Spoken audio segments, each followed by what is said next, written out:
Look, on the Toffee TV, it is the Everton News Daily. Everton are interested in Real Betis midfield player Rodri Sanchez. That is according to reports in the Spanish media today. The 21-year-old midfielder has caught the Blues' attention. A couple of other Premier League clubs interested in him as well. He would apparently cost around €24 million. He's played 6 games for Betis this season, scoring 1 goal. He plays an attacking midfield player and has apparently caught the eye of Rafa Benitez and the Everton recruitment staff. Real Betis bracing themselves for a bid from Everton. The report doesn't state whether that is in January or next summer. It'd be interesting to see whether Everton will try to do that kind of deal in January. Luis Diaz apparently still on the radar as well as a right back.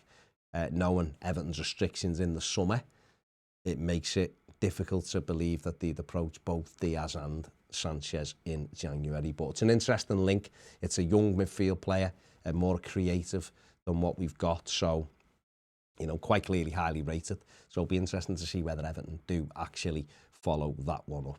Fenerbache apparently interested in taking Jean-Philippe Gbamin during the January transfer window on a loan deal. That's according to Sports Witness. They claim the Turkish club are determined to take the 25-year-old midfield player who's only made 1 appearance so far this season for Everton. That was at Huddersfield.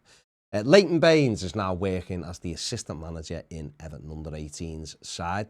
Manager Paul Tate has confirmed that, said that Bains is working on a short-term basis with him, and the lads are absolutely loving it.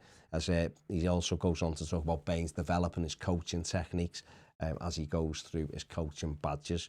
I think Bains had gone in initially as a kind of like a development mentor to the players, so it's very interesting to see that he's got his boots back on and is doing some coaching, and interesting to see what the future involves for Leighton Bains, whether he does go down that coaching path or whether it is more of a off the pitch angle that he takes as opposed to a hands-on with coaching. Everton have announced that there'll be more stringent checks this Sunday against West Ham United at Goodison Park in the Premier League. The Blues returning to Premier League action after the international break. You will need a COVID passport or a clear PCR test. That must be done with at least 24 hours before the game. So, you know, have one or the other. Because if you're checked and you haven't got either, then you will not be allowed entry into Goodison Park. That is the news coming out today.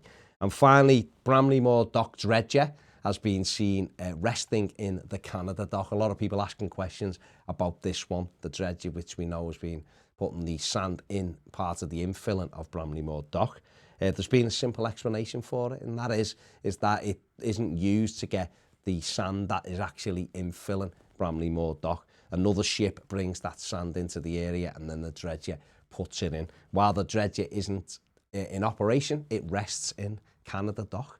It's that simple. Everton have got days when they dredge and days when they bring in the sand to be dredged. So that is the reason why that has been there. It's causing some people a bit of a headache as to why it wasn't dredging every day. So there you go. There's the simple answer to that. That's it for today. Give the video a thumbs up, subscribe if you haven't, and if you want more videos, join us over on Patreon. See you later.